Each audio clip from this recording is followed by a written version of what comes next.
Homer led the league in tackles with 85. The deep ball for Darius Prince, and Philadelphia's on the board first.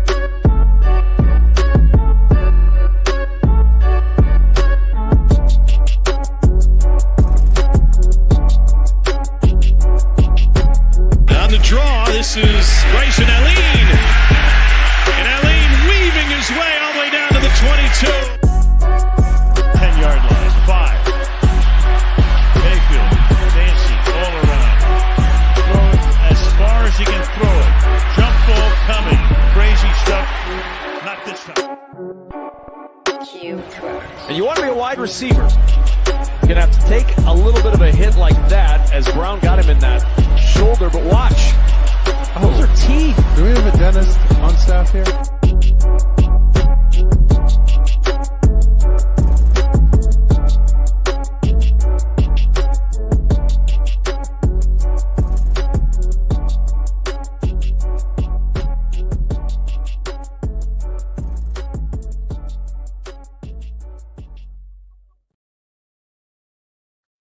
All right. Thank you, CFL fans, for joining us. Tonight, we will be talking about the Hamilton Tiger Cats with Mr. Aaron Sauter of CFLNewshub. Aaron, how are you doing this evening?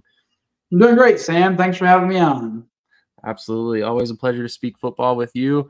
You're very well-versed in many different leagues, so it's fun to be able to chat, a little bit of everything with you. So had you on the show for the UFL once before. Now we're going to talk some CFL.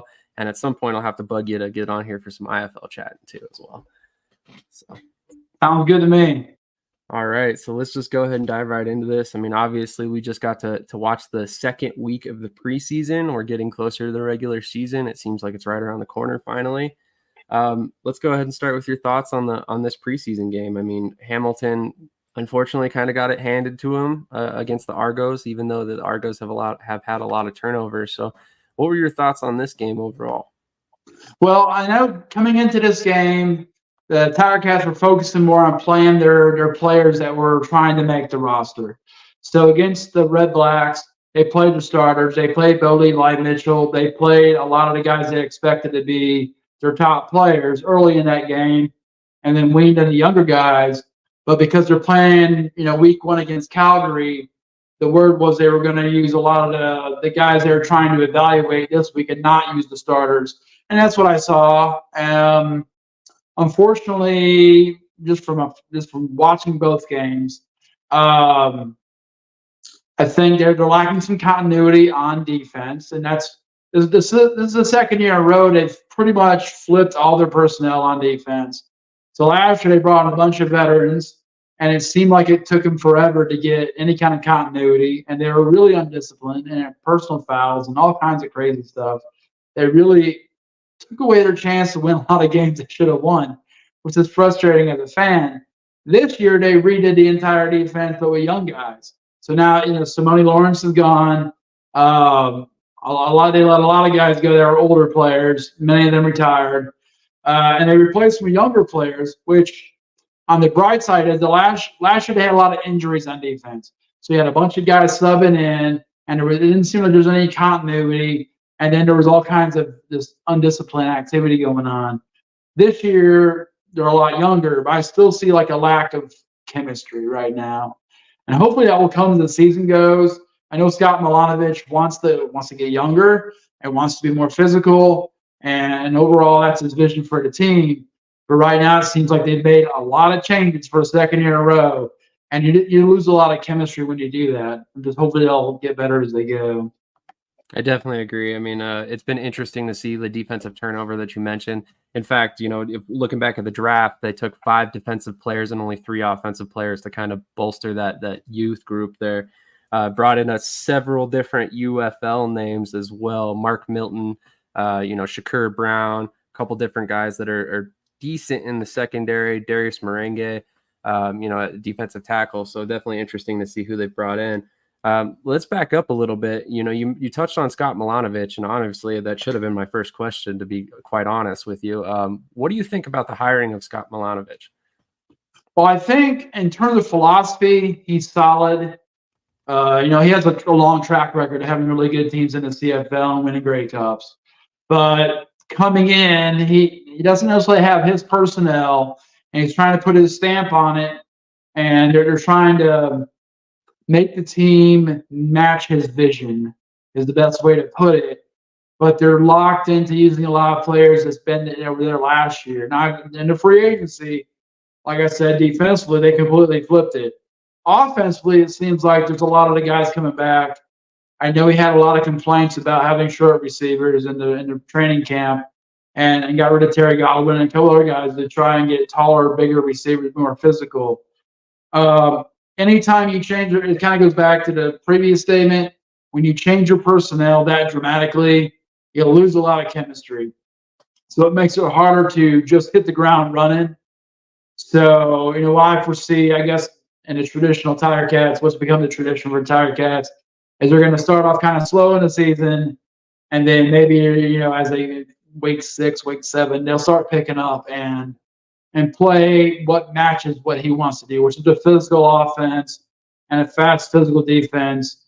From the first 2 preseason games, I see a lot of the same issues, turnovers. I see penalties that are needless penalties, kind of undisciplined. Drop passes on offense are still there. So even though he's changed a lot of the personnel, it's still a lot of the same problems. But I think given over time, he knows how to fix those things, and he has the coach to fix them. Is this going to be more than a 1-week fix? It's not going to be, you hit training camp, get it all fixed, you go out and get it, and you look awesome. It's not going to be that kind of deal. It's going to be more of across the season. Can you get good enough to beat the good teams? Last year they beat the teams that were lower tier teams in the CFL. They beat them not playing disciplined football and not, catching all the passes. They did good enough to get to the playoffs. So I think they'll do a similar job with Milanovic, but maybe they'll be more physical in the second half of the season and be able to win those tough games, including playoff games. We can certainly hope. Scott Milanovic, just a little bit of detail on him, 4-time champion, once in the XFL as a player, 2012 Coach of the Year when he won a Grey Cup with Toronto. But overall, his head coaching record is not all that great. Currently 43-47 in the regular season, 46-49 overall. Were you surprised to see that there wasn't more turnover at the top of the depth chart at quarterback with Bo Levi Mitchell and Taylor Powell returning, given that Scott Milanovic has spent much of his career coaching quarterbacks? Okay, so 2 points of view. I am surprised that a lot of the personnel offense did not change. I think investing in the offensive line was good last year. I think that was a good idea to reinvest in that. I think receivers did not look crisp last year. Tim White, awesome player. They brought back Stephen Dunbar. That's going to be a great weapon. The rest of the guys, I think you could have upgraded those players. At the quarterback position specifically, I think they felt they were in a corner. And at the end of the season, when Bo Levi Mitchell was talking about leaving and not wanting to, come back for his last 2 years of his contract, I was split on it because he was injured most of the season last year. He didn't really play his best football. He may not have had a chance to play his best football. He wanted to be counted on in big moments, but he wasn't available in big moments. So it's like, what do you expect? Taylor Powell probably played more consistent football than Bo Levi Mitchell did last year. And Matt Schultz, and for the last 2 years, he's carried the weight of the team and probably drove them to the playoffs, and they didn't bring him back. I don't think he was going to be a top-end guy to lead him to the Grey Cup. I don't know if Bo Levi Mitchell can stay healthy enough. So I think a lot's going into Taylor Powell. And I think that's probably a good bet. Taylor Powell looked good. He looked good with his receivers last year once he got playing a few games, and he kind of grew into the position. I think Bo Levi is there. He's going to start. And if he comes out and can stay healthy, he may have a career year. But last year he couldn't stay healthy. So the question is, are you going to get what's Bo Levi Mitchell's best time, best play? Is he going to be available? Is he going to have continuity with his guys? Or is he going to get frustrated with them? I will say in the Ottawa preseason game, he looked good. He threw some good passes. A few of them were dropped, but he didn't look bad. It's a big thing about him staying healthy.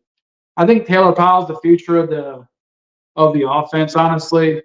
and they're waiting for him to fully grow into the position. They have Bo Levi on contract for 2 more years, so it's hard to take what's most likely a CFL Hall of Famer and just throw him away and be like, hey, we're on the, we got you for this money, but we're gonna drop you because you're hurt all the time. They restructured his contract and reduced the pay, which was big, because that allowed him to keep some guys that they probably weren't going to keep.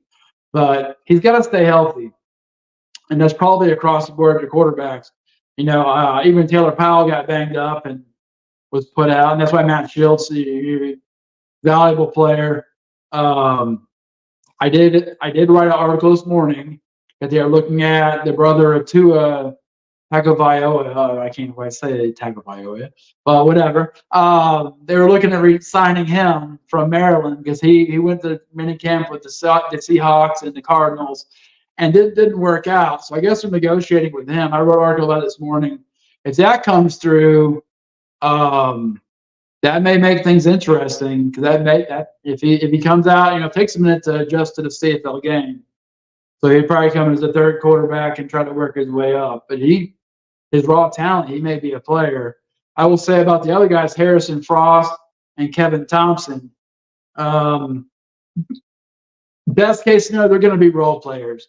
They're going to be the third guy in. For the Tiger Cats, they tend to go through a lot of quarterbacks in a season. Hopefully that's not the case this year, but it tends to be the case. So if they do keep Kevin Thompson or they keep Harrison, I'm drawing a blank. Frost, then they may have to play some games. And I've watching them in preseason, they check it down. They haven't really made any stunning plays, but they haven't made really backbreaking plays.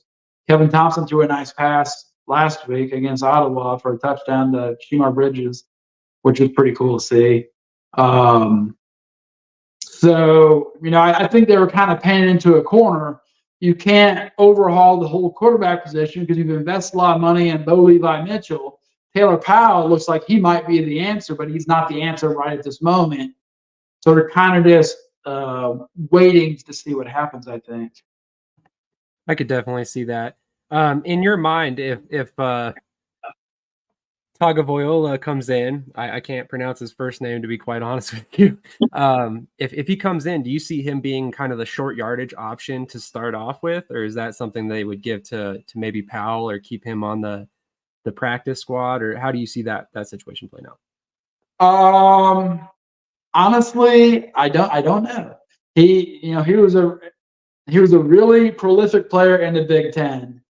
He threw a lot of interceptions though, which, if I'm being cynical, he fits right into Tiger Cats offense. But I think it's going to take him a while to fit in. So using him as a short yardage quarterback would be a good idea, to give him time to develop and not put him in a position to fail. I think, several years ago, they brought in Johnny Manziel, and he was going to be the answer.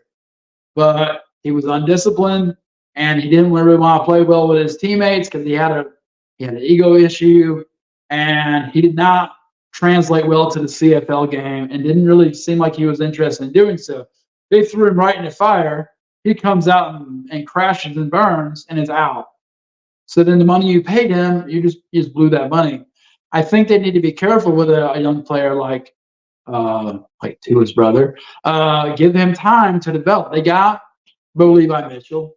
He can do the job if he's healthy. They got Taylor Powell. I think they can take their time and really develop him and give him a chance to feel comfortable in the offense and be a long-term fit versus trying to be a short-term answer to their offense. I don't think the problems on their offense deal with the quarterback, honestly. It's drop passes and it's protection.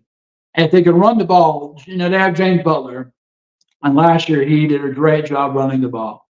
If they could run the ball more effectively and keep themselves from being in second and long all the time, they're not going to take those hits, and they're not going to have to depend on the receivers catching all the passes. They're going to have more wiggle room. And if you look at Winnipeg, and you look at Montreal, and you look at the best teams in the CFL, they have a really strong running game. And that takes the pressure off their quarterback. So your quarterback doesn't have to be Superman. Fajardo is not Superman, but he won the Grey Cup. because he had a good running game with him, and he could make the pass he needed to make when he needed to make them. Same in Winnipeg. Colaros, I mean, on paper, probably isn't an all-star player, but in the offense he plays in, with the powerful running game, he just has to do his job. He doesn't have to be amazing. I think that'd be the answer for the Tirecats long term, is let that running game do the work for you in early downs. And your quarterback doesn't have to have the pressure of being the man all the time. Just make the play you need to make and keep us moving the chains. Absolutely. And on that note, Hamilton spent a 4th-round pick, I believe it was, on running back Matthew Peterson. How do you see him fitting in? I know he had quite a performance tonight. Do you see him possibly being a role, or playing a role in 2024? Or is that something that he's more of an addition for down the road? I think he's going to be an addition down the road. A lot of the running game is going to go through James Butler this year. He's the big name there, unless he gets hurt. Now that could be an issue. He may get injured, and they'll have to rely more on guys like Matthew Peterson. I think he can do the job. But once again, I think it'd be good to have time to work his way into a role and not put a lot of pressure on him and not put it on his back. That generally in the CFL is a recipe for failure, is to take a young guy, stick him in there, put it on him, and then he doesn't get the job done and then falls apart. Even in the NFL, for most guys, that's not a great fit. You want to come in, you want to play a role, you want to learn around the veterans around you, and then you'll grow into a bigger position, to a playmaker, really, rather than being someone who's just a role player.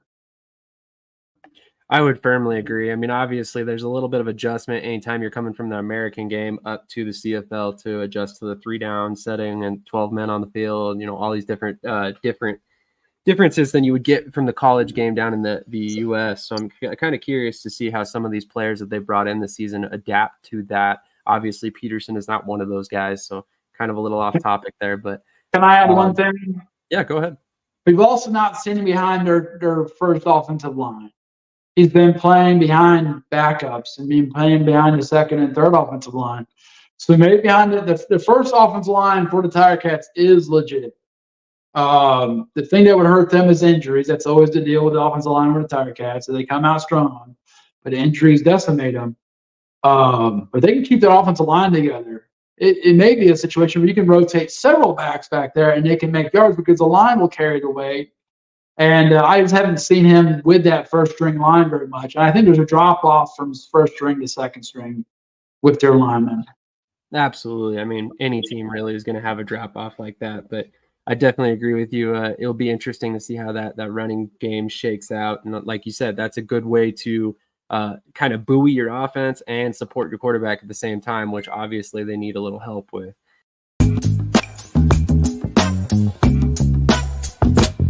I'm just being myself, cool as can be.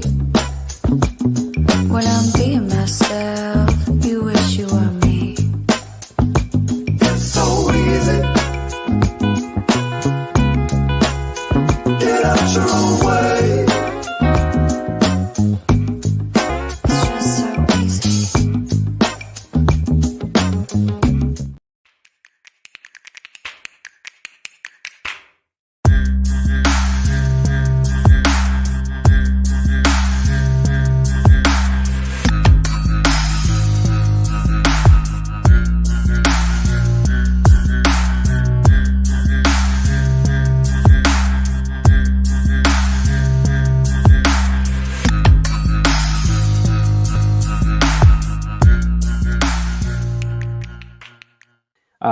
You mentioned Shamar Bridges just a minute ago, and I'm sure you didn't know when you brought him up that he was a former guest of our show when he was in the NFL with the Ravens. But I'm curious, how do you see Shamar Bridges and a guy like TJ Vasher, who came over from the UFL, where do you see them fitting in? Are they, potential impact players in 2024? Or are they back into the roster guys, practice squad guys? Where do you see them fitting in?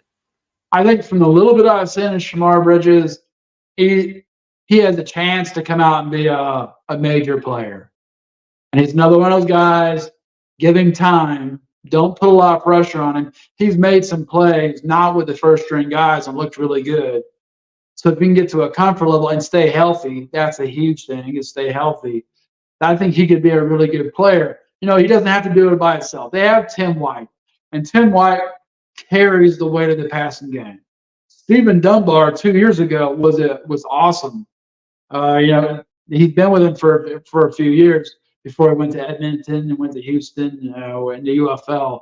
But his second year at Ticats, he had a great year.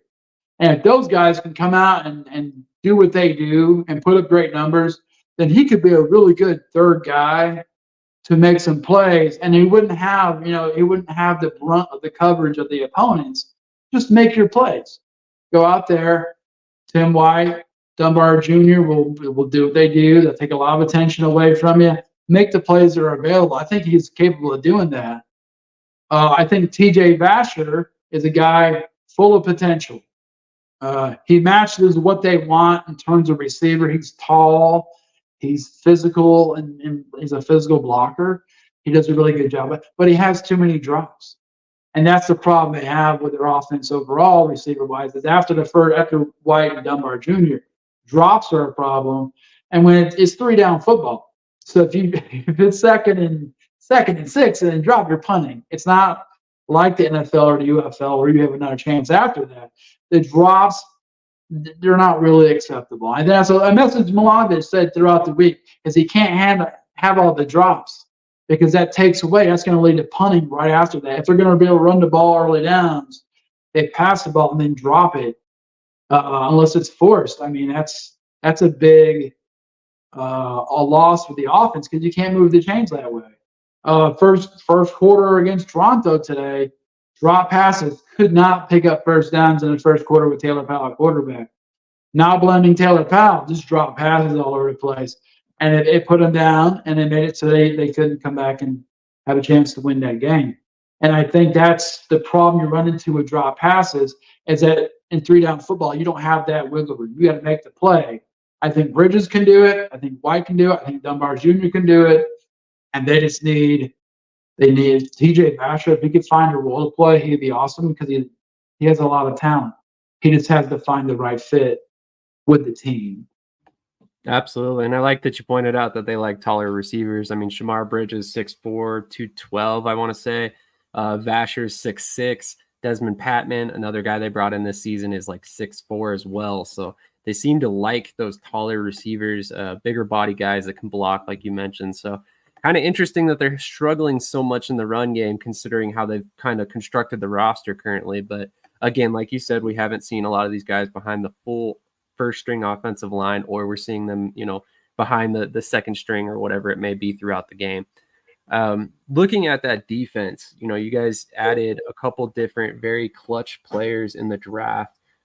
Specifically a guy that I really wanted Ottawa to get, Luke Brubacher, and then also Daniel Bell, a defensive back that I'm very excited about as well. When you look at the draft class in general, as well as these two guys that I mentioned, do you see any of these guys kind of panning out and being, first-year contributors, or is it a situation where, again, these are a lot of guys that are going to come in and replace starters down the line? I think long-term investment is what they are. The defensive backfield in particular is very strong for the Tiger Cats. They brought in Jamal Peters. They have, Stavros Kasantonis. They have Richard Leonard. They have a really strong defensive backfield. So it gives those guys they drafted a chance to grow into a role. I think they're going to play a lot more special teams, which is critical for the Tiger Cats to play solid special teams and not get dumb penalties. They're going to put them in a position to lose field position. But I think they need to grow into it, kind of like Kasantonis. Kasantonis, he was a draft pick, started off kind of slow, didn't really have a role, but last year got a chance to come in and start because of Tunde Aliki had an injury and was out, and he had been the guy running the defensive backfield. He was out, and Kasantonis stepped in and did awesome. But it took him a couple years to get to that point. But I think that long-term investment is a smart way to go, rather than bringing a guy in and he takes that failure, because the CFL, from a lot of guys came from U Sports. U Sports football, CFL football are different games because you have the American players sprinkled in and not Not disparaging the Canadian college football game, but there's a lot deeper talent in the United States in college football and in football in general. So those guys come in more advanced. And the youth sports guys need a chance to develop into a role so they can compete with the American players. And I think those guys will be really good when it's time for them to step in and do the job. But I think if you rush them, you're going to have a chance to ruin them. And then there'll be another person on the stack of players that Tiger Cats have had in the past that they're like, well, those guys weren't very good. Kalaros is one. Kalaros was a quarterback for the Tiger Cats, and they were like, man, this guy ain't in it. And now he's been to 4 straight Grey Cups, right? Made 3 straight, just playing awesome football. And it's like, well, maybe we missed on that evaluation. I think that comes from rushing people. And if you don't rush them and you can have the time, you have the ability to develop them, that's going to be a better way to go. Injuries will probably dictate that. So if those guys have a few weeks of the season to get comfortable with things and then work to win if there's injuries, CFL game's all about attrition. You're going to lose defensive backs. You're going to lose linebackers. You're going to lose defensive linemen throughout the season. So those guys will need to step in at different times and fill those gaps because that's just the reality of CFL football. The season's so long. You're going to lose guys, and they'll come back later in the season. But you got to be able to hold your water during that time when they're out.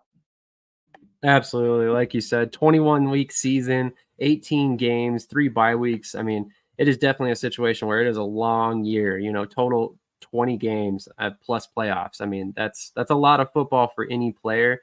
So definitely a factor this, every year, realistically.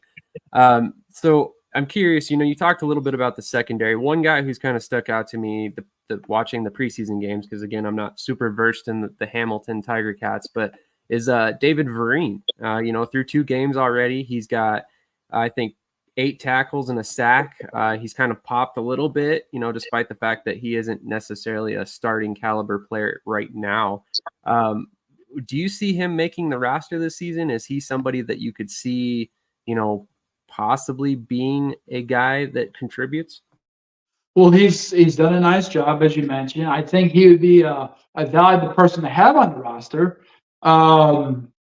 There's a lot of guys going to get cut from this group of people on the training camp depth chart right now. There's a lot of people going to get cut, and he may be one of them. But I think it'd be wise to keep him because he's shown that he can be a playmaker. He can make tackles. He can play on the perimeter, which is huge in the CFL. They brought him, they brought him in. He got a sack. He's shown the ability to do different things, and I think that's what you need in the CFL. You need guys who can play more than one role from their position. Yeah, and it's not quite like the NFL where you have a shutdown corner that comes out. They have Jamal Peters to be that guy, but on the other side, you need people who are flexible and can play well in space, and they can play special teams. And he could definitely fit a role like that right now and be a good player for them. It comes down to how many guys they think fit that same mold, whether or not he'll make the roster. If they have, 8 guys they think are just like David Vereen, he may not make it. But I think if you look at his stats and you watch him on field, he stood out above those guys. I would agree. And feel free to pass on this question if you don't have any input on it. I definitely have had other people pass on it in the past. So there's kind of a battle at kicker / punter right now. You guys have a guy who a lot of NFL fans probably recognize the name, Kyer Vedvik. He was briefly with, I want to say, Minnesota in the NFL. But he's kind of a dual threat kicker / punter. He's kind of competing at both positions with Mark Liggio and Nick Constantino. Do you see anything changing there? Is it a scenario where he's probably just here to take a little bit of weight off the other guys? I feel like right now Vedvik is taking weight off the guys. I think Liggio had a really nice season last year, and it would not be a great decision to move on from him when he's kicking well. They had a kicker 2 years ago that was really good, but then he had a child and was out of the league. And they got lucky to get Liggio when they got him. And I think letting him go would be a big mistake because he's made big kicks in games in the CFL. He's a proven commodity at kicker. And I think it's hard to let a guy like that go if you expect to win games. I will say, punting-wise, it's a little more wide open at punter. Okay, so Bailey Flint is, in my mind, penciling to be the starting punter. But 2 weeks ago against Ottawa, he put the ball in such a bad spot and gave up a huge return that flipped that game and put them in a spot where Ottawa had a great chance to win because of that. And I think that's the kind of plays that really hurt Hamilton, is that they can play solid football, but then they make a critical error that's completely a mistake. Okay, can't go blame people, but if it happens all the time, after a while that gets frustrating. So I think at punter, that's been a spot where there's been inconsistency, and I think it's wide open. I do think Nick Constantino, draft pick, is a Canadian player. I think he is the equivalent to Flint right now and Vedvik. I think he's as good as they are. And he also signed doing holding for the kicking job. So he showed some flexibility. I think maybe down the road he might be the guy. But Bailey Flint was the guy they were betting on coming into the training camp. So I think Vedvik is kind of finding himself in between there, a weird spot. I see that. Like I said, kind of an odd question. Almost never talk about punters and kickers when it comes to position battles, but I figured it was worth an ask. It's kind of something that I always find interesting to see that how these teams approach that competition type situation. But you touched on it briefly. Simone Lawrence is no longer here. Last season at Hamilton had a decent amount of success trying to pressure passers. Do you have any concern after 2 games when you've seen only 3 sacks so far?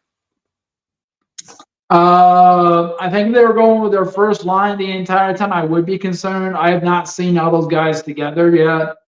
And they brought in some young guys who are great pass rushers. They brought in David Menard, who's got some good sack numbers. Maybe not so much last year, had 3 sacks, but traditionally he does well. I think when they put them together, they could become a really good pass rushing team, which they need to do to take some pressure off their linebackers and defensive backfield. But it may take a minute because they're not playing those guys a lot during the preseason, trying to keep them healthy. But you're not getting the reps, and there are a lot of young guys, and that it comes down to chemistry and how well do you play together. And I think I'm seeing that in games. I'm seeing that the front looks like a bunch of guys who are new, figuring out how to fit together with the linebackers and the defensive line, including the pass rush, is that they're still trying to find their way. And that may take a few weeks to get that worked out. Absolutely. David Menard is a great example of a good pass rusher they brought in. Like you said, had a little bit of a down year last year, 3 sacks, but the 2 seasons prior, he had 17 sacks combined for Montreal and BC. So definitely an interesting player to bring in. Definitely could be a key piece of that pass rush. Before I let you get out of here, any final thoughts, any sum up type statements that you would like to get out to the fans of the Hamilton Tiger Cats? Yes, I think coming into the season, the Hamilton Tiger Cats are in a good spot to show improvement. I think it's going to be similar to the last couple of years. It's going to take a few weeks to get the chemistry going and to look the way that Coach Milanovic wants it to look, which is a physical offense that can complete, intermediate passes to move the chains, maybe not take a lot of shots downfield. Previously with Tommy Condell, it was shots down the field all the time. And when you hit those, it looks awesome. But the times you go 2 and out over and over and over again puts you in a tough spot.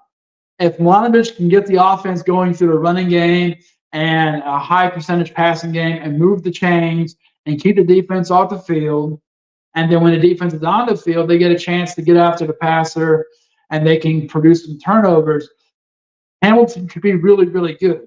In my mind, they could be this year's Montreal. Because Montreal did not come out setting the world on fire, but they had what you needed to have. They had solid players on defense. They had a quarterback that wasn't going to throw the game away. They had a really good running game.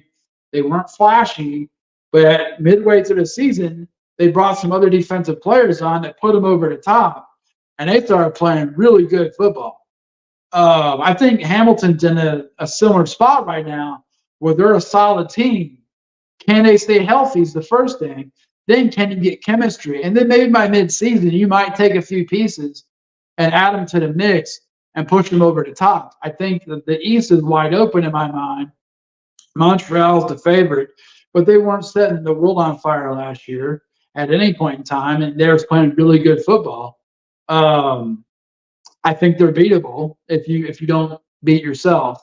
I think Ottawa has a lot of new talent and could be explosive, but they tend to really struggle with injury situations. So as the weeks go on, they may be back in a boat where they're struggling to find people to put on the field. I think Toronto is going to be a totally different team, and that's not necessarily a bad thing. I think they're going to be way different than were last year, which it didn't pay off last year, having the most wins in the CFL and then losing against Montreal in the playoffs.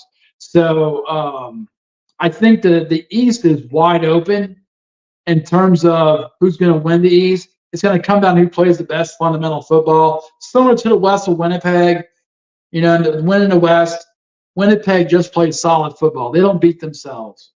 And they let you sit, they sit out there and they play fundamental ball, and they let you make the mistakes and they make you pay for them. If Hamilton can get to that spot where they're not the team making all the mistakes and they can make you pay for the ones you make, they could come out and be great by the end of the year.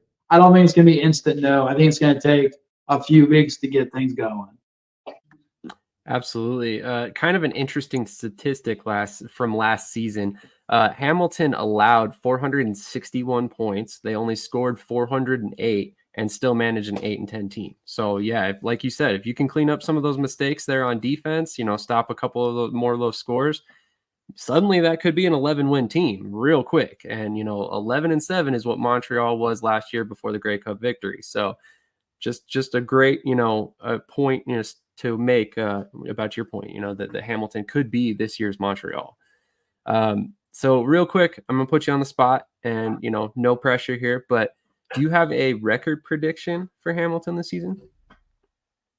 I think in my mind right now, I think we're looking at 9-9, 8-10, but I think they could be 10-8.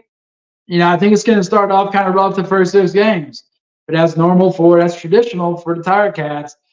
If they can stay healthy, if they have a quarterback, if they have Bo Levi Mitchell at quarterback come by week 7, they could be a 10, 11-win team, like you mentioned. I don't think they're going to be the top.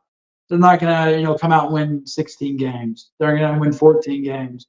I think they're going to struggle early, and they're going to finish strong late. And around 9-10 wins is probably where they needed to be. But that's good enough to get into the playoffs.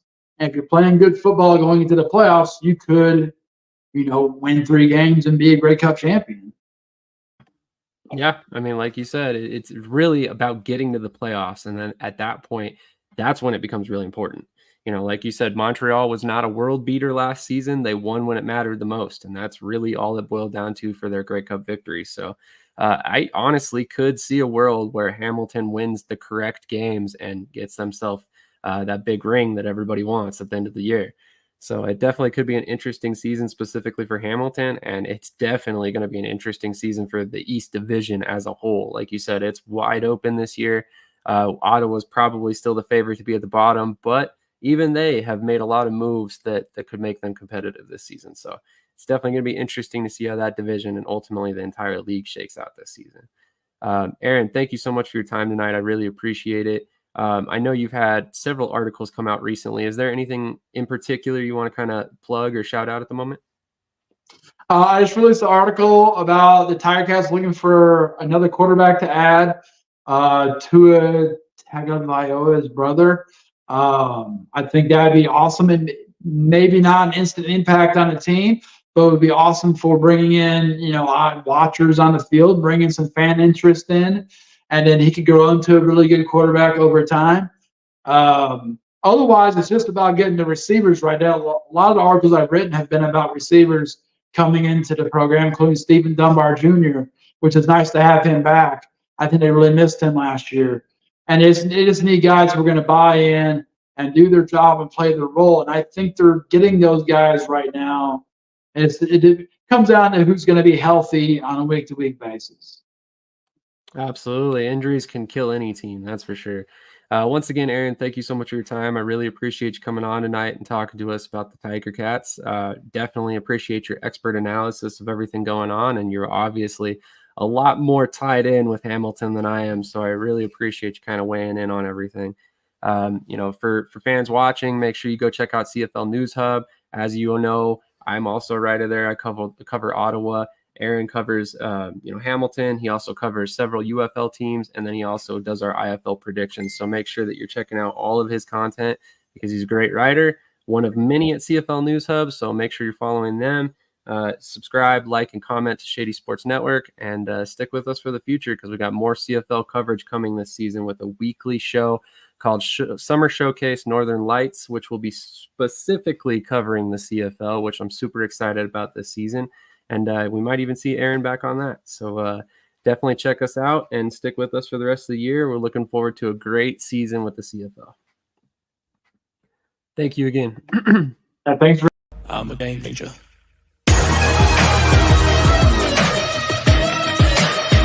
I'm a game changer. I'm a game changer. I'm a game changer.